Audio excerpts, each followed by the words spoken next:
So this is a multimedia project over incidents in the life of a slave girl by Harriet Jacobs, and I'm Ashley Ramirez. So this novel is about Miss Harriet Jacobs and what she went through when she was a young girl and as she got older and had kids. She was born into enslavement. She didn't realize until around 6 years old that she was a slave. And all of this leads to having really bad masters, obviously, as almost every slave did, and how that led to her having kids and led to the idea of motherhood and how all those factors tied in together.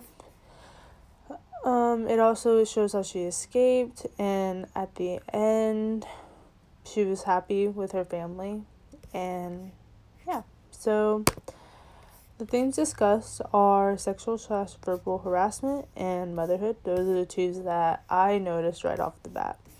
So, for sexual/verbal harassment, she experiences harassment through Dr. Flint, who is one of the two awful masters that she has.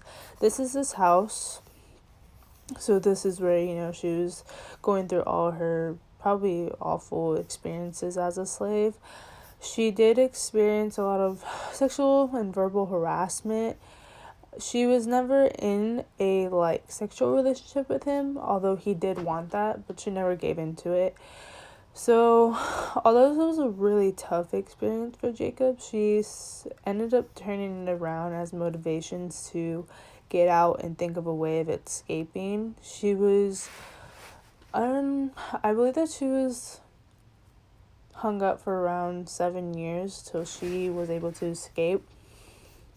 But through that time, she made a plan to get with Mr. Sands, and who is the white neighbor that lives close to Dr. Flint. And Sands and Jacobs ended up having two children, and those kids were African American, and they were going to end up being born into enslavement just like she was. And that's something that she didn't want for them because she went through it herself.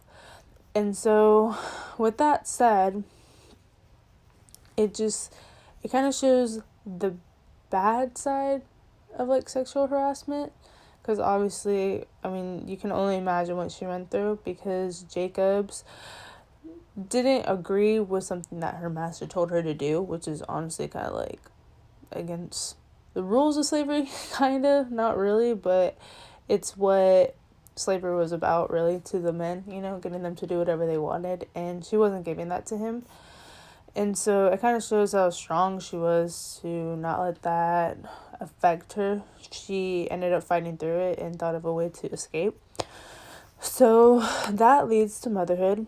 And after having children with Mr. Sands, like I said, Jacob's views of a mother begin.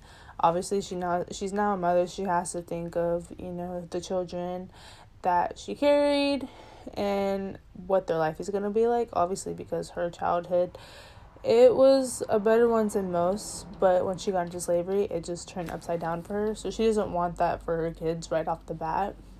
She would way rather have them safe and with her, which is totally understandable. And she's terrified of the thought of them being in slavery like she was, especially experiencing it for herself. She knows what it's like, and obviously most mothers don't want their children to experience any type of pain like that. So after experiencing as a slave, she influenced her to save her children. She's influenced to save her children because, like I said, her slaves, how she was a slave and her experiences and what she had to go through. So this is my works cited, and that is it. Thank you.